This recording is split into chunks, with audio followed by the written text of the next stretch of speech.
This is Alexa Lavoie reporting for Urban News in Montreal. Today marks another episode of anti-Semitic attack against the Jewish community since the terror attack led by Hamas against Israel on October 7. In Montreal, the rise in anti-Semitic sentiment has been rising. Since that date, several serious incidents have been reported, including a Molotov cocktail attack on Bet Tikva synagogue in Dollard des Ormeaux, bullet shot at two Jewish schools, and the incident at Concordia University.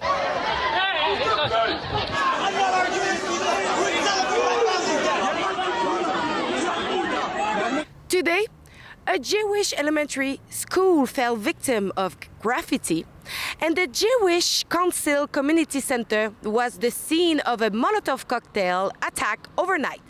We interviewed an individual closely associated with the center for information on the attack, keeping his identity confidential for security reasons. According to the Montreal Police Service, it's still too early to determine any information about these incidents. They did mention that the SPVM has had a police presence in places of worship, including mosque and synagogue. According to the individual, you will hear from him shortly, who reviewed surveillance cameras, someone broke the window of the front door to throw the Molotov cocktail. Fortunately, only minor damage occurred. Don't forget to sign our petition at Canada Stand with Israel to show your support with the Jewish community in Israel. So go now to CanadaStandWithIsrael.com. And now, let's watch the full report. So when we arrived, as you can see, they already washed the ground, so we didn't see the graffiti, but we were lucky. One of the students came by and he had some of the footage and image of what happened to the school, so I'm showing that right away. Regarde qu'est-ce qu'on vient de voir.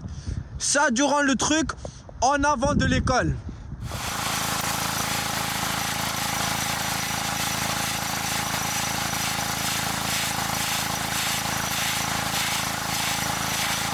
So at about 12:35 last night, we got a call a few minutes after that from the alarm system company that there was seems to be a fire in the building. So first, we thought, oh, maybe it's nothing. But then with the current climate, we realized we better take this seriously. We rushed down here, and we, thank God, by the time we got here, the fire department was already here. The SPVM was already here. They were completely on top of their game, very, very quick. The fire was out in no time. Minimal damage was done, thank God. There was no one in the building, thank God.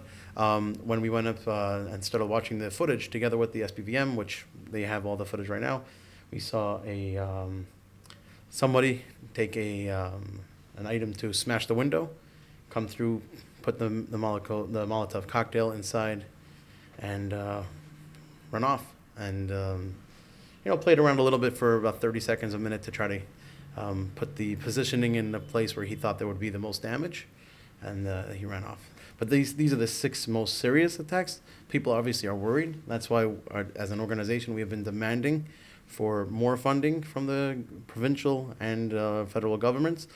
And we actually sent out a letter with over 100 signatories from different organizations across town. We're waiting for certain politicians to call it by its name, call it an attack, condemn it in the strongest form, so it gets off the streets and stops trying to terrorize our children, our institutions, and the good work that the Jewish community does, all different organizations do. We want people to feel comfortable in the Canada that we always knew was a peaceful place. So that's the main concern. We want to make sure that people don't get terrorized. And thank God we're not getting terrorized as an organization. We were all here to work today. We were full house, continuing to do the work that we always do, advocating for the community, ensuring that people have kosher food to eat. We have a divorce happening right now in our Jewish tribunal court, and we're not stopping. We're just going to keep going. We're not getting intimidated. And what is your thought about the graffiti that they found at the elementary Jewish school and really close from here? I think it's terrible. We thank Corey Fleischer from Erase Hate. He goes around getting rid of this kind of hate, but he shouldn't have to do that in the first place. It shouldn't exist. It's terrible. Don't forget, if you want to show your support for Israel, you can sign our petition at canadastandwithisrael.com. Sign it, share it, and make your voice heard.